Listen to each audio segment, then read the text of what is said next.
Cameraman గంగతో Rambabu సినిమాలో నేను వెళుతున్నా మీరు వస్తున్నారా రావట్లేదా అని పవన్ కళ్యాణ్ ఇచ్చిన పిలుపుకి పవన్ కళ్యాణ్ గల సీనియర్ అడ్మినిస్ట్రేటర్ ఆ పక్కన హైదరాబాద్ని హైటెక్ సిటీని డెవలప్ చేసి ఔటర్ రింగులు కానించి ఇవాళ గజం లక్షల్లోకి వెళ్ళటానికి కారకుడైనటువంటి చంద్రబాబు ఉన్నాడు.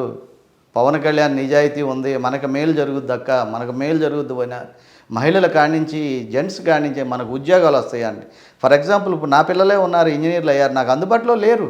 నా పిల్లలు ఇక్కడ వెళ్ళి పూనాలోనూ హైదరాబాదులో బతుకుతున్నారు. మాకు ఏదైనా అయితే హాస్పిటల్కి తీసుకెళ్ళే దిక్కు లేదు. అన్ని వనరులు ఉన్న ఈ ఆంధ్రప్రదేశ్లో ఎందుకు డెవలప్ అవ్వదండి? 1150 కిలోమీటర్ల కోస్టల్ కారిడార్ ఉంది, అనేకమైన సదుపాయాలు ఉన్నాయి. ఇక్కడోళ్ళు వెళ్ళి అమెరికా, మరి న్యూజెర్సీ, మరి లండన్ గిన్నను ప్రతి దేశంలో కూడా ఇంజనీర్లు సింగపూర్ కానించి మనోళ్ళే, ఇంజనీర్లు మనోళ్ళే, శాస్త్రవేత్తలు మనోళ్ళే, అకౌంట్స్ రాసేది మన ప్రతి ఒక్కటి కూడా. ఇక్కడ ఎందుకని మీరు కావాల్సిన ఉద్యోగ భద్రత కల్పించరు? ఎందుకు సాఫ్ట్వేర్ కంపెనీలు తీసుకురాలేకపోయారు?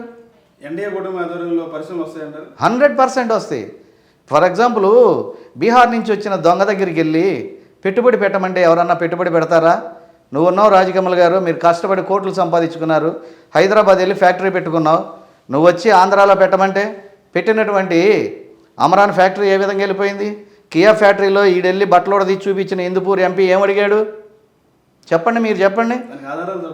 ఆధారాలు దొరకలేదా? దొరకందనే ఇంత పాపులారిటీ అయిపోద్దా? మరి ఎందుకని you have not filed the case on the public which the person has telling this type of case? ఈ వర్డ్స్ అన్నోడిని నువ్వు ఎందుకని అరెస్ట్ చేయించాలా? ఒక ఎంపీవి కదా.